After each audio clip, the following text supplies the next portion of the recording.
प्यारे बच्चों, इस वीडियो में हम जानेंगे क्लास 10 का फिजिक्स पहला चैप्टर आपका दिया है प्रकाश एंड परावर्तन।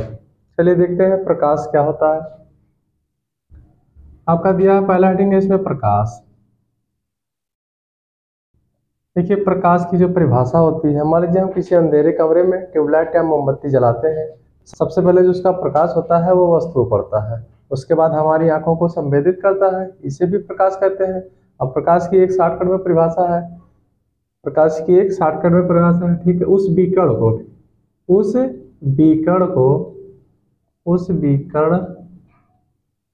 को जो हमारी आंखों को संवेदित करता है, उस बीकण को जो हमारी आंखों को संवेदित करता है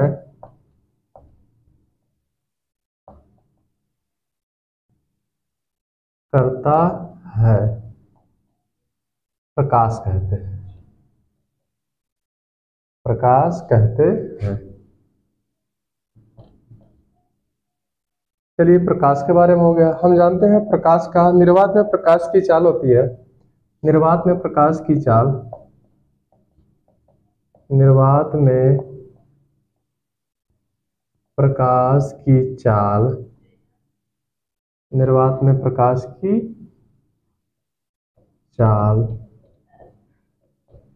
होती है 3 × 10⁸ मीटर प्रति सेकंड।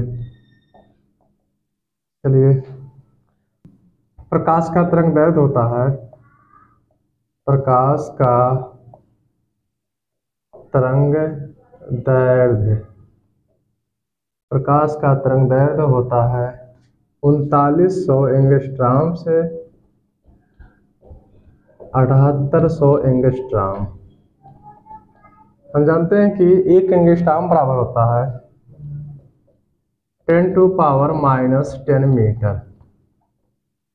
चलिए तथा प्रकाश के बारे में, यानी उस बीकण को जो हमारी आंखों को संवेदित करता है प्रकाश कहते हैं। निर्वात में प्रकाश की चाल होती है 3 × 10⁸ मीटर प्रति सेकंड। प्रकाश का तरंगदैर्घ्य होता है 3900 एंगस्ट्रॉम से 7800 एंगस्ट्रॉम।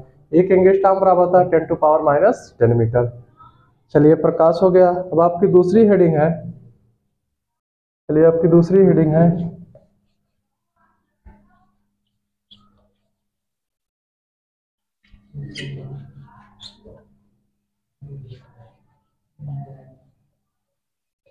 चलिए अब आपका दूसरा हेडिंग है प्रकाश का परावर्तन।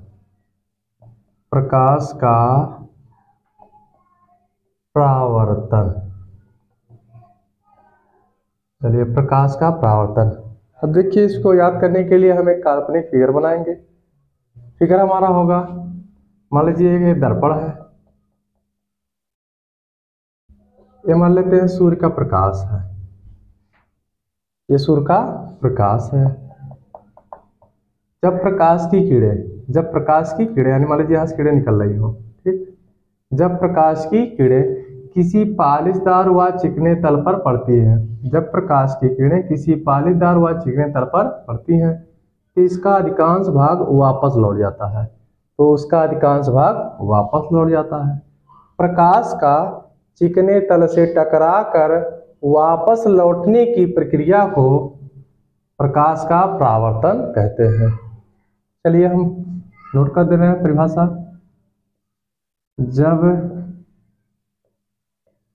जब प्रकाश की किरणें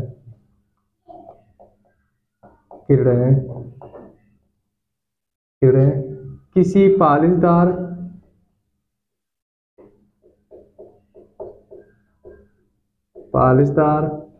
व चिकने तल पर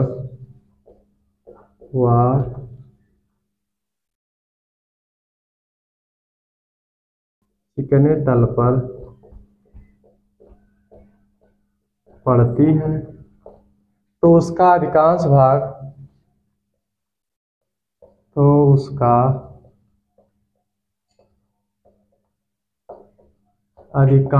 भाग वापस लौट आता है।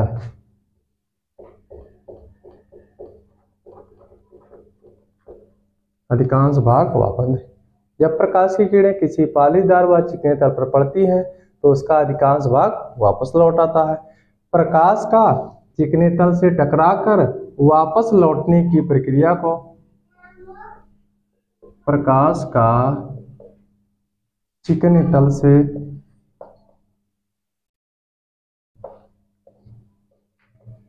से वापस लौटने की प्रक्रिया को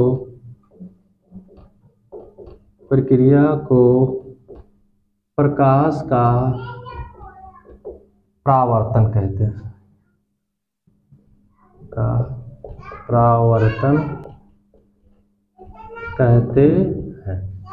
चलिए एक बार फिर से बताते थे फिगर से। देखिए, जब प्रकाश की किरणें किसी पालीदार व चिकने तल पर पड़ती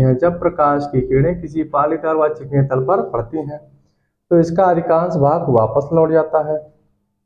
प्रकाश का चिकने तल से टकराकर वापस लौटने की प्रक्रिया को प्रकाश का परावर्तन कहते हैं। चलिए आपकी अगली हेडिंग जो है,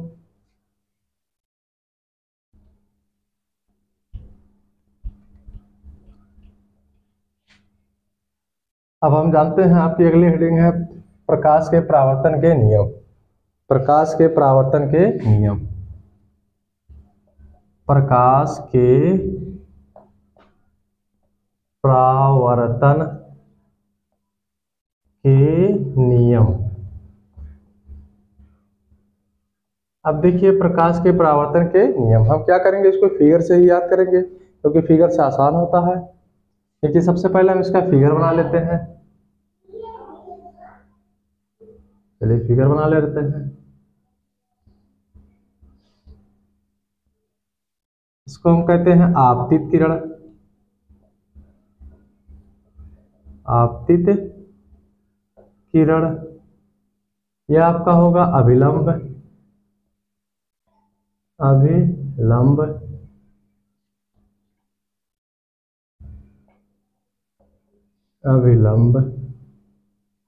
यह आपका होगा परावर्तित किरण।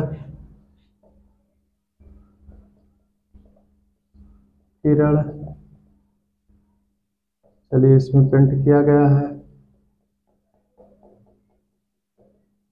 इसको कहेंगे हम आपतन बिंदु।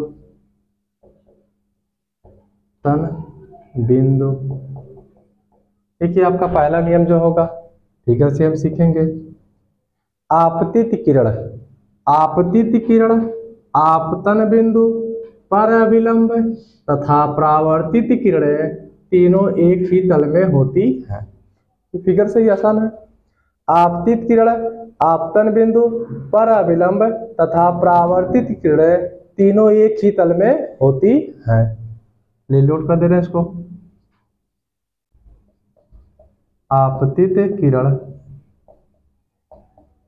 आपतन बिंदु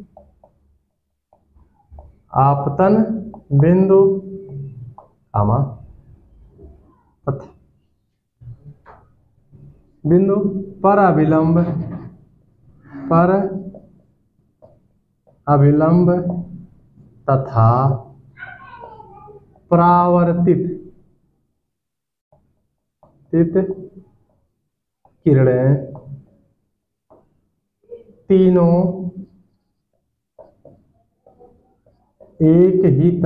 किरणें तीनों एक ही तल में होती है। चलिए आपका पहला नियम है। ठीक है, से हम देख लेते हैं एक बार और। आपतित किरण आपतन बिंदु पर अभिलंब तथा परावर्तित किरणें तीनों एक ही तल में होती हैं। पहला नियम हो गया। आपका दूसरा नियम है, ठीक है, दूसरा नंबर क्या है, यहां बनता है आपका परावर्तन कोण, और यहां आपका रहता है आपतन कोण। ठीक। दूसरा आपका नियम होता है परावर्तन कोण सदैव आपतन कोण के बराबर है। फिगर में ही है सब कुछ। परावर्तन कोण आपतन कोण के बराबर होता है। परावर्तन कोण सदैव आपतन कोण के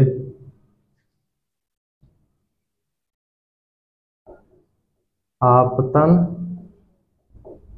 कोण के बराबर होता है। चलिए आपका दोनों नियम हो गया, पहले आप प्रकाश हो गया, उसके बाद प्रकाश का परावर्तन हो गया, प्रकाश के परावर्तन के दोनों नियम हो गया। ठीक है, से एक बार वो देख लेते हैं इसको हम। आपतित किरण, पहला नियम है आपका आपतित किरण आपतन बिंदु पराविलंब तथा परावर्तित किरणें तीनों एक ही तल में होती है। दूसरा आपका नियम क्या है, परावर्तन कोण सदैव आपतन कोण के बराबर है। आई होप आशा है कि आप सभी को